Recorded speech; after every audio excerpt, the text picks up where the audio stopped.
Alright, so today I just wanted to talk a little bit about language and some words that you might hear in yoga spaces that maybe seem unfamiliar.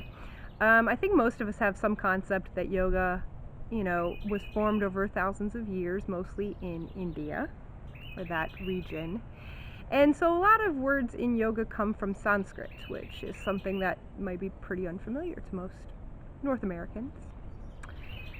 The first and kind of most important word I think I want to tackle today is asana, if you ever see that word. It just means poses or positions. An asana is a pose. And I think most of us know what that means, even if we just have a very passing familiarity with yoga. We kind of know what a plank is. I mean, they do them in other things besides yoga. They do them in boot camp or whatever. A lot of us have an image in our head of downward dog. Those are poses. Those are asanas. Another great one I want to bring up is pranayama. There's a lot of talk these days that, people only associate yoga with the poses. And while yoga is more than that, I think it's okay that people put themselves out there doing their curvy poses. There's so many things today that are just visual based, like Instagram. So, of course, the visual aspects are going to be what they put out there. That's fine. But yes, yoga does involve more than just poses. And pranayama is one of those things. And it basically means breathing. Or, the breath. There are breathing exercises. There are breathing, actual things. But in a lot of yoga, they just want you to pay attention to your breath. I know I'm one of those people, when I get super focused on something, sometimes I hold my breath. And that's something that happens to a lot of people while they're doing yoga. And so the idea of pay attention. Are you breathing? Aside from any actual exercises, it's important to just breathe in and of itself. And that falls under the umbrella of pranayama. And another great word that I think we all love is savasana. And that is a pose. The American or English word for it is kind of yuckier. It's corpse pose. I don't love it in English. I like it better as savasana.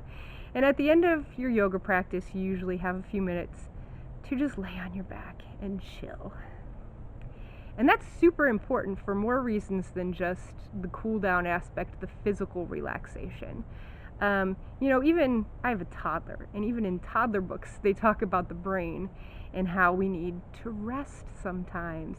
And why that's important is because when you're resting is when your brain processes new things you've learned and puts them into your memory bank.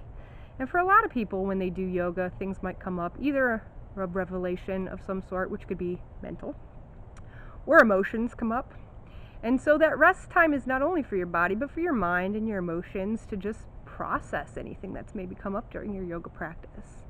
Or just take that moment for yourself to, be thankful that you did something physical today, or spiritual if you come to it for that reason, or whatever. Just take that moment to chill. And I know in class, like if you're in a live class, that's the best part. And sometimes though, when I'm doing it at home, I cut it off, right? Yeah, you have that temptation of like, I could go change the laundry now, or I could eat lunch or whatever. But it is an important part of the process. So, savasana. Take your moment there at the end and just let yourself relax and take in whatever has just happened for your yoga period for the day. If there are any other terms you've seen or heard that you want a definition of, please let me know. You can let me know in the comments, or you can DM me on Instagram.